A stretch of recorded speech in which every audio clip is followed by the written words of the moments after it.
This presentation is to help you understand standard deviation. We are not going to be focused on the formulas and the calculations of standard deviation, but rather we're going to talk about why do you even care, how can you use standard deviation. So before we talk about standard deviation, I just want to talk about data for a minute. So here's a pile of data. Let's say that we gathered a bunch of data and we put it in a frequency chart, and this is what it looks like. Most of the data falls in the middle, less of the data on the sides, and then just a little teeny bit of data on the outside. Now, we don't really have a good way to talk about this data. So the first thing that's helpful is if we make a graph out of this data. So imagine if we had this data and we just laid a big rope on top of it. That's really all we're doing when we create graphs. When we create graphs, we don't show the big chunk of data, we just show the line. But what that line represents is a big pile of data. That line indicates how our data is distributed across this particular graph. So this particular shape of graph is called a normal curve. And for this presentation, we are going to assume that our data falls into a normal curve. Your data will not always fall into a normal curve. In fact, most of the time, your data will not be in a normal curve. And standard deviation and all statistics are a little bit different, depending on if you have a normal curve or some other kind of distribution. But for today, we're going to assume that we have a normal curve. Now, with a normal curve, your mean is right in the middle. Your mean, remember, is your arithmetic average of all of your data. And in fact, with a normal curve, the mean, the median, and the mode are all the exact same number. So with a normal curve, your mean, your median, and your mode are the same. Now, we're just going to be using the mean for today. So in order to help us describe our data a little bit more, I mean, right now we just have this big pile of data. And so in order to make it easier to talk about, let's just divide it into slices. And then we can talk about each of the slices, and that will give us sort of a common language to talk about this data. So this first slice, we could call it one slice or one unit from the mean. And of course, if we extend out to the right, that red line, everything between that, we can call that 2 units, 2 slices from the mean. And going all the way out to the blue line, that's 3 slices or 3 units from the mean. Now, in statistics, we don't actually call these units from the mean. So you can see here I have 1 unit from the mean, but really what we call these are standard deviations from the mean. And if you take that phrase, standard deviation, apart, really what we're talking about is 1 slice, 1 deviation away from the mean. And the fact that these are all even, that they're the same, we just refer to these as standard deviations. And in fact, we usually don't call them standard deviations from the mean. We usually just call them standard deviations. So a standard deviation is just one of these slices that we can use to talk about or to describe our data. So that green line is 1 standard deviation, that's what the SD stands for, 1 standard deviation from the mean. So what we're talking about is that area between the mean and the green line, that slice, that's 1 standard deviation. Out to the red line is 2 standard deviations because it's the second line over. It's 2 standard deviations from the mean, and that blue line is 3 standard deviations. Now we also have some lines on the left side of the mean, and we just refer to those as -1 standard deviation from the mean. It's less than 1 standard deviation from the mean. And then the red line is -2 standard deviations, and the blue line is -3 standard deviations. So what we've done now is we've taken our pile of data, we've taken our graph, we've divided it into slices, and we've given names to those slices so that we know what we're talking about.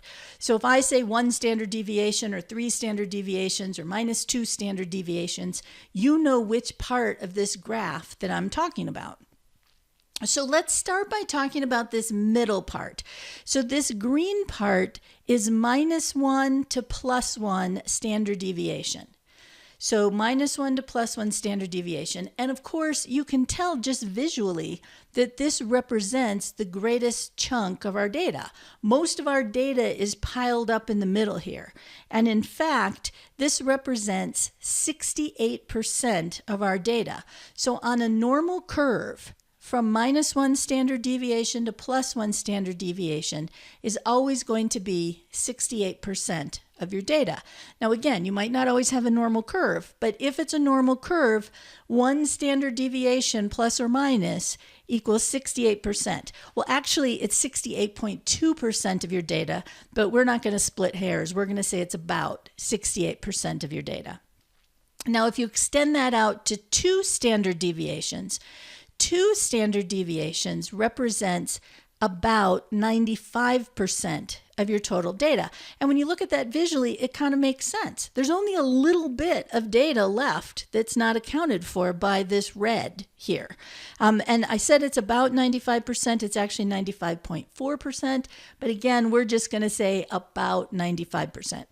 And then when you move it all the way out to 3 standard deviations, plus or minus 3 standard deviations, it actually accounts for 99.6% of the data. We're just going to call that 99%. But it's practically all but 0.4% of your data. So who cares about this? Who cares that it's 68%, 95%, or 99%? Well, again, this is going to help us describe and make sense of our data. So let's do an example. Let's say that we have test scores, that we gathered some data on test scores, and we've calculated our standard deviation and our mean. So our mean is 82, and our standard deviation is 4. So the first thing that we're going to do is we're going to put 82 under the mean here because that's what our mean is. And we know that now we need to label +1 standard deviation. And +1 standard deviation is the mean +1 standard deviation. So it's the mean 82 plus a standard deviation, which is 4. So that the end of that first chunk, that green line, 1 standard deviation, is 86 because it's the mean plus a standard deviation. It's 82 plus 4. So if we continue to label, 2 standard deviations are going to be the mean plus a standard deviation plus another standard deviation because it's 2 standard deviations. So it's going to be 82 because that's our mean, plus a standard deviation, which is 4, plus another standard deviation, which is 4. So we know that plus 2 standard deviations is going to be 90. So you can see now we've begun to describe our data in a way that's going to make it much more useful for us to talk about.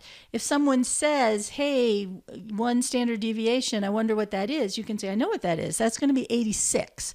That represents a test score of 86. Or 2 standard deviations, that represents a test score of 90. So let's go ahead and do 3 standard deviations. 3 standard deviations, of course, is the mean plus 1 standard deviation plus another standard deviation plus another standard deviation because it's 3 standard deviations. So it's 82 plus 4 plus 4 plus 4. So 94 is our plus 3 standard deviations. All right, now let's go to the left side of our graph. So -1 standard deviation is the mean minus a standard deviation. So it's 82 minus 4. It's the mean minus 1 standard deviation. So our -1 standard deviation line is labeled at 78.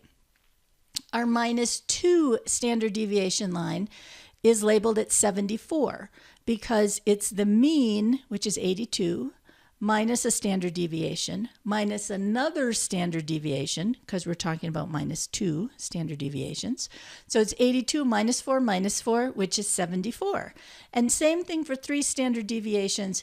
It's our mean, which is 82, minus 4, minus 4, minus 4, because we're minusing 3 standard deviations off of that mean, and that gets us down to 70. So at this point, we have our whole graph labeled for this particular data set of test scores. So again, who cares that we were able to do this? Well, here's why we care. For our normal curve, what we can say is 68% of the students scored between 78 and 86. We know that because about 68% of the data falls between -1 and +1 standard deviation. So -1 standard deviation is 78 on the test score, +1 standard deviation is 86 on the test score. So we know that about 68% of the people scored between 78 and 86. And that is pretty awesome. And that's why standard deviation is useful, because again, it allows us to describe this big pile of data in a way that is more useful to us. So that's -1 to +1 standard deviation. If we want to go further out, we can say that about 95% of the students scored between 74 and 90 on the exam. And we know that because -2 standard deviation to +2 standard deviation represents about 95% of our data. So looking at the scores that we figured out in blue here, -2 standard deviations is 74, +2 standard deviations is 90. Therefore, about 95% of the students who we gathered data from scored between 74 and 90. And then if we wanted to go all the way out to 99%, we could say 99% of the students, essentially all of the students, scored between 70 and 94 on this particular exam. So again, the benefit of standard deviation is it allows us to describe this big pile of data in a way that's a little more useful and meaningful. All right, let's do another example. So here's another example, and in this particular example, you can see in the upper left corner there, we gathered ages from a group of people, and we found that the average age, the mean, was 41, and the standard deviation was 6. Now, I've gone ahead and filled out, labeled all these standard deviation points in blue, but I do just want to talk through it a little bit. So our mean is 41. In order to get to that +1 standard deviation, I took the mean, which is 41, I added 1 standard deviation, and you can see from our screen that 1 standard deviation is 6. So 6 plus 41 is 47. That's how I got 1 standard deviation. For 2 standard deviations, it's 41 plus 6 plus 6, which is 53. And for 3 standard deviations, it's 41 plus 6 plus 6 plus 6, 3 of those standard deviations, and that gets us 59. And then going in the other direction, same thing except for I'm subtracting. So -1 standard deviation is the mean minus a standard deviation, 41 minus 6, which gives us 35. -2 standard deviations is 41 minus 6 minus 6, because I want to take off 2 of those standard deviations.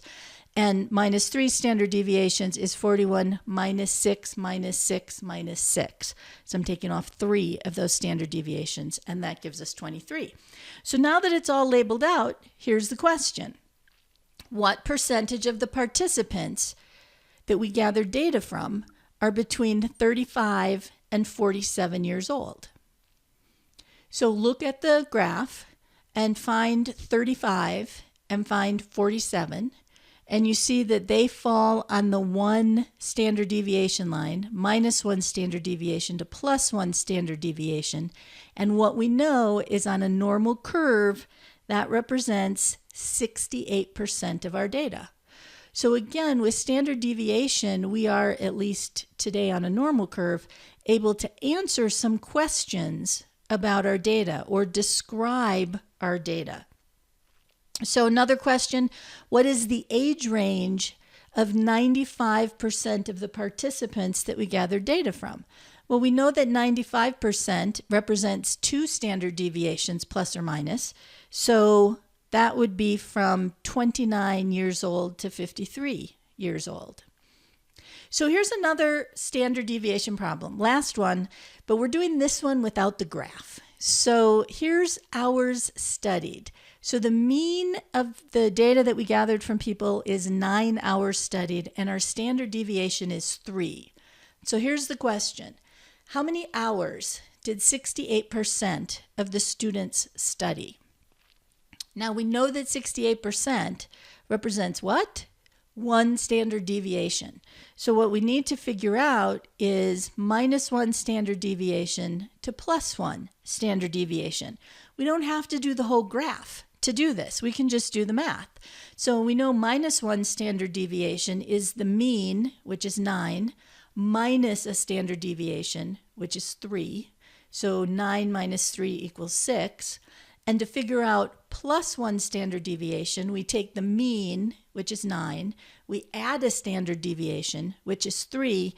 9 plus 3 equals 12. So we know that 68% of the students studied between 6 and 12 hours. Now, again, this is a very simplified view of standard deviation. The point is not to make you an expert on standard deviation, but the point is really to illustrate for you why standard deviation is useful. It's useful because it helps us describe our data.